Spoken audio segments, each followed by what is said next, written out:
दोस्तों तो आज मैं आप लोग के लिए लाया हूँ मेटल्स एंड नॉन मेटल्स। तो इसमें मैं आपको बताऊंगा कि कौन कौन से हम लोग के इम्पोर्टेंट टॉपिक्स हैं। तो सबसे पहले हम लोग यहाँ पे आ जाते हैं कि कहाँ पे आ जाएं। हाँ, तो यहाँ पे देखिए, यहाँ पे जो आप लोग को दिख रहा है ये वाला हम लोग का इम्पोर्टेंट है। जैसे कि मरकरी क्या हो गया, मरकरी जो होता है वो भी लिक्विड होता है रूम टेम्परेचर पर। तो ये बात हम लोग को याद करके रखना है। बाकी और सारे मेटल्स क्या होते हैं, सॉलिड होते हैं रूम टेम्परेचर पर। तो ये एक एक्सेप्शन है, इसको हम लोग को याद करके रखना है। और गैलियम और कैल्शियम जो होते हैं उनके जो मेल्टिंग पॉइंट होते हैं वो बहुत ही कम होते हैं। तो ये बात हम लोग को याद करके रहना है। और आयोडीन जो होता है वो क्या होता है, लस्ट्रस होता है, यानी कि वो बहुत ही ज़्यादा लस्ट्रस होता है नॉन मेटल होते हुए भी। और एक और बात इसमें याद रखना है कि डायमंड जो होता है वो बहुत ही ज़्यादा हार्ड होता है, यानी कि सबसे ज़्यादा हार्ड मेटल से भी ज़्यादा हार्ड होता है। और ग्रेफाइट जो होता है वो क्या होता है, डक्टाइल इन नेचर होता है, लेकिन गुड कंडक्टर ऑफ इलेक्ट्रिसिटी होता है। ये बात हम लोग को याद रखना है, गुड कंडक्टर ऑफ इलेक्ट्रिसिटी।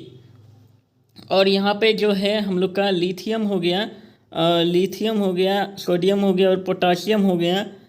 ये हम लोग का क्या होता है, इतना ज़्यादा सॉफ्ट होता है कि एक चाकू की मदद से हम लोग इसको काट सकते हैं।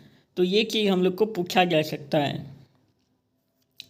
और फिर जब हम लोग इसमें आगे बढ़ेंगे तो इसमें हम लोग को ये भी पूछा जा सकता है कि क्या हो सकता है कि मेटल्स बर्न हो एयर में। तो पहला क्या होता है, जब मेटल्स बर्न होंगे एयर में तो सबसे पहले मेटल ऑक्साइड बनाता है। और यहाँ पे देख लीजिए, यहाँ पे जो लिखा हुआ है इसमें ये Al2O3 वाला जो है इम्पोर्टेंट है रिएक्शन। ये वाला रिएक्शन कभी कभी पूछा जाता है। और या फिर हम लोग को ये पूछा जा सकता है कि कौन कौन से मेटल होते हैं जो कि हम लोग को पानी में फ्लोट कर सकते हैं। तो ये भी हम लोग को इसमें पूछा जा सकता है। जैसे कि आगे वाले में दिखाया गया है कि यहाँ पे आप लोग का है कैल्शियम होता है जो कि ईजली फायर कैच कर सकता है, लेस वायलेंट होता है, तो जो कि ईजली फायर कैच कर सकता है। ये बात हम लोग को इसमें याद रखना है। और यहाँ पे देख लीजिए क्या लिखा हुआ है, the not react with cold water and hot water. और ये स्टीम के साथ ओनली रिएक्ट करते हैं। तो ये वाला एक इम्पोर्टेंट हो गया इसमें। और फिर जब हम लोग इसमें आगे बढ़ेंगे तो ये हम लोग का रिएक्टिविटी सीरीज है, ये हम लोग का इम्पोर्टेंट है। इससे क्वेश्चन बनने की संभावना हो सकती है कि कौन से मोस्ट रिएक्टिव हैं या फिर कौन से लेस्ट रिएक्टिव हैं। तो ये बात हम लोग को याद करके रखना चाहिए। और फिर जब हम लोग इसमें और आगे बढ़ेंगे तो यहाँ पे देख लीजिए, ये एक Mg वाला जो है ये वाला एक इम्पोर्टेंट हो गया, हम लोग को लुईस डॉट स्ट्रक्चर बनाने के लिए आ सकता है। तो हम लोग ऐसे ही बिल्कुल बना करके आएंगे। और एक ये वाला हो गया NaCl वाला जो है, ये वाला भी पूछा जा सकता है। ये वाला भी हम लोग को पूछा जा सकता है बोर्ड में, बनाने के लिए इसका दे देगा स्ट्रक्चर बनाने के लिए लुईस डॉट स्ट्रक्चर। और उसके बाद जब हम लोग इसमें आगे बढ़ते हैं तो प्रॉपर्टीज ऑफ आयनिक कंपाउंड जो है ये हम लोग को पूछा जा सकता है।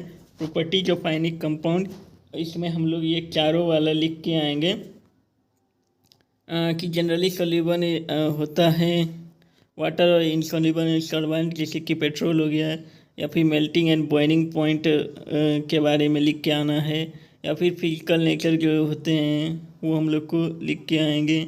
और ये आ गया सेमी कंडक्टर वाला पार्ट आ गया, जो कि हाई टेम्परेचर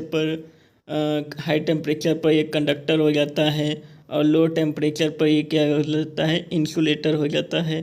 तो ये वाला चीज़ हम लोग को इसमें लिखा हुआ है इतना बड़ा में। तो ये हम लोग को इम्पोर्टेंट हो गया इसमें।